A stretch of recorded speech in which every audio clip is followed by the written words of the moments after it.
She couldn't have been older than 7. Pink acrylics. Brand new iPhone. Full volume TikTok playing videos about plastic surgery and lingerie hauls. And everyone acted like it was normal. But I sat there thinking, what happened to childhood? Am I wrong for thinking kids shouldn't be navigating this kind of digital world? This story hits at the heart of a cultural shift, one that might be reshaping an entire generation before our eyes. It started as an ordinary day. Nothing extraordinary, just a routine checkup at my doctor's office.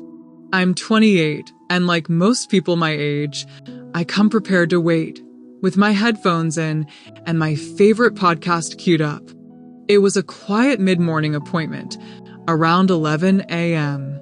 Not crowded, just a few people scattered across the room, heads down, scrolling or reading magazines. Peaceful, until she walked in. This little girl, 7, maybe 8 years old, walked in with a woman who might have been her older sister, or maybe her mom. They didn't look alike, but the woman was young enough that it was hard to tell. The girl plopped down right across from me, swinging her feet like they couldn't quite touch the floor. That alone wasn't strange. What was strange was her entire presence. Bright Barbie pink glittery acrylic nails, longer than anything I'd ever dare to wear myself. Clicking and tapping as she scrolled through what looked like a brand new iPhone. Not a scuffed up hand-me-down. I recognized it immediately. It was the latest model. I'd been saving up for it for months. And here it was, in the hands of a child who hadn't even hit double digits. Within seconds, she opened TikTok. And that's when the chaos began. Full volume. No earbuds. No awareness of the room. Makeup tutorials. Lip syncs to raunchy audio. Get ready with me lingerie try-ons. Plastic surgery vlogs. One after the other. Unfiltered and unrestricted. This little girl, feet dangling, hair in braids, was fully immersed in a world designed for adults. She giggled. She repeated phrases like, "That's not how you do cloud skin," and "ugh." She didn't even contour right. At one point, she glanced at her guardian, who was nose deep in her phone, and said, "I need to get that setting spray, or else I won't slay." I just sat there, staring. My podcast was playing in my ears, but I wasn't hearing it anymore. Instead, I was thinking, what the hell am I watching? This isn't just screen time. This is something else. Something darker. And I know I'm not a parent. I don't claim to be an expert on children. But I remember my childhood. Reading Junie B. Jones under the covers. Drawing in the margins of notebooks.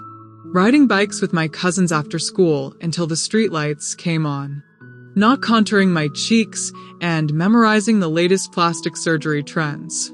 I looked at her, this tiny person, confidently critiquing makeup routines and talking about jawline sculpting like she was hosting a masterclass. It wasn't even funny. It was eerie, unsettling. And the worst part, no one else batted an eye. Her guardian didn't even glance up. Eventually, I got up and moved to the other side of the room. Cranked the volume on my headphones just enough to drown it out. But the feeling lingered. What are we doing to kids? Maybe I am just getting older. Maybe this is one of those generational divides that makes you sound like a boomer before you hit 30. But it didn't feel like that. It felt deeper. It felt like watching innocence evaporate in real time. Because this wasn't just noise. It was a curated feed of insecurity, hypersexualization, and adult identity crises, broadcast directly into the mind of a child still too short to reach a kitchen counter. I texted my best friend about it, sort of laughing at first. Her response was immediate. "You're overreacting." That's just how Gen Alpha is growing up. I stared at my screen. Another friend chimed in later, saying I sounded like I hated kids. Which I don't. I love kids. I just hate what adults are doing, or more precisely, not doing. I hate the silence. They shrug their shoulders.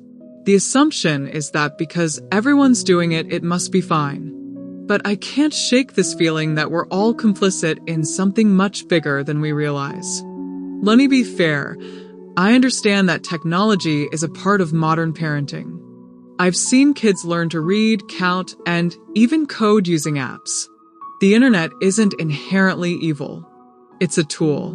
But like any powerful tool, it needs limits, guardrails, supervision. And that's the part that bothered me most. This child was watching content that even I find overwhelming at times. There were no parental controls in sight. No signs of limits.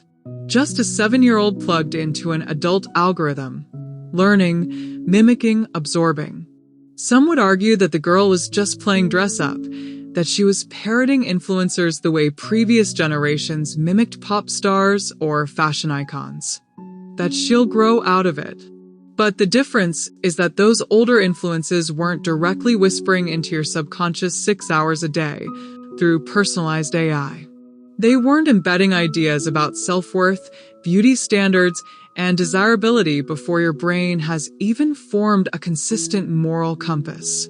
I wasn't angry at the girl. I was angry at the adults. Because it's not the kid's fault. She didn't download the app herself. She didn't buy the iPhone. She didn't create a world where this is the norm. We did. I thought about saying something. I did. Maybe I should have. Maybe I should have looked up and gently said, "Hey, maybe you could turn the volume down?" Or maybe I could have asked the guardian, "Do you know what she's watching?" But I didn't. And maybe that makes me complicit too, because I chose the easy way out, moved to the corner, turned up my headphones, and tried to forget. But I haven't. I still think about it. Still feel the unease in my chest. We're not just talking about noise in a waiting room. We're talking about raising kids in an unfiltered algorithmic world and pretending it's fine as long as they stay quiet. That's not parenting. That's surrender.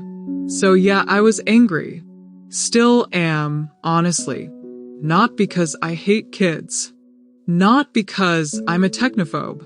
But because I miss a time when being a kid meant learning things slowly. When you had time to be messy, awkward, silly. To discover the world in pieces. Not all at once through 1,000 hyper-curated videos. Maybe I am overreacting. Maybe this is just the new normal. But if it is, we should be talking about what we're losing. Because it feels like childhood is slipping through our fingers, and we're too distracted by our screens to notice. So, am I wrong for being furious that little kids are being left to navigate this digital jungle without a map or a guide? Now it's your turn. Is this just a generational shift we need to accept, or a warning sign we're ignoring? Drop your verdict in the comments and tell me, what does childhood look like to you now? If you believe we need to have more honest conversations like this video, subscribe for more, and share it with someone who remembers a different kind of childhood. Until next time, stay thoughtful.